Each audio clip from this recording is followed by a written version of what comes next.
अब खबरें तफसील से।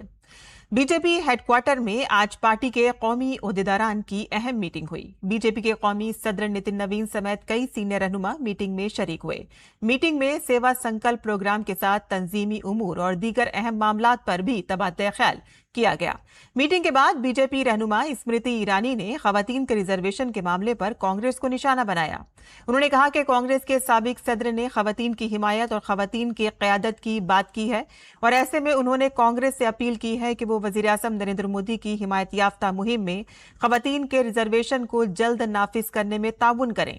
स्मृति ईरानी ने कहा कि अगर कांग्रेस वाकई खवातीन की क़यादत और खवातीन को बाइख्तियार बनाने की हिमायत करती है तो उसे खवातीन के रिजर्वेशन के अज़्म को नाफिज कराने में वज़ीर आज़म मोदी का ताउन करना चाहिए। कांग्रेस पार्टी के पूर्व राष्ट्रीय अध्यक्ष ने एक कार्यक्रम में ये कहा कि वो महिलाओं का समर्थन करते हैं।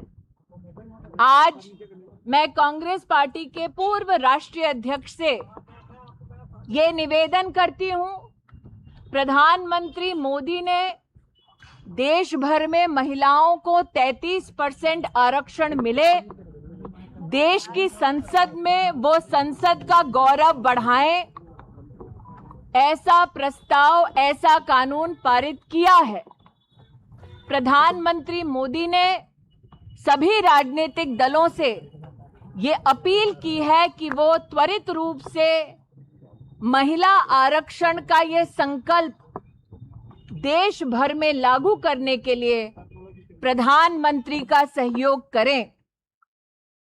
वहीं स्मृति ईरानी ने वंदे मातरम के मामले पर भी कांग्रेस को निशाना बनाया। उन्होंने कहा कि वंदे मातरम की जिन सत्रों को कांग्रेस दफ्तर में रोक दिया गया उनमें मां दुर्गा की पूजा का जज्बा पाया जाता है। स्मृति ईरानी ने कहा कि अगर कांग्रेस खवातीन के एहतराम और उनके तय अपनी वाबस्तगी की बात करती है तो उसे मां दुर्गा के जय घोष वाले वंदे मातरम की मुकम्मल पेशकश कांग्रेस हेडक्वार्टर में करनी चाहिए।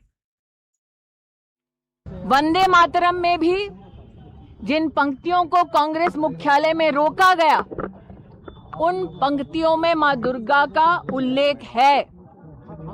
जिस दुर्गा स्वरूपा को हम शक्ति के केंद्र की दृष्टि से उपासना करते हैं, उस दुर्गा मां का जय घोष, वंदे मातरम का पूरा मंचन, पूरा गायन कांग्रेस मुख्यालय में हो, ताकि महिलाओं के प्रति जो उन्होंने रुचि और रुझान दिखाया है उसको वो कांग्रेस मुख्यालय और संसद में प्रधानमंत्री मोदी के 33% महिला आरक्षण बिल को त्वरित रूप से लागू करने के संकल्प के माध्यम से जो उन्होंने कहा कल अपने कार्यक्रम में, कांग्रेस के नेता अपने शब्दों को आकार दे सकते हैं, नरेंद्र मोदी के इस संकल्प को अपना सहयोग दे सकते हैं।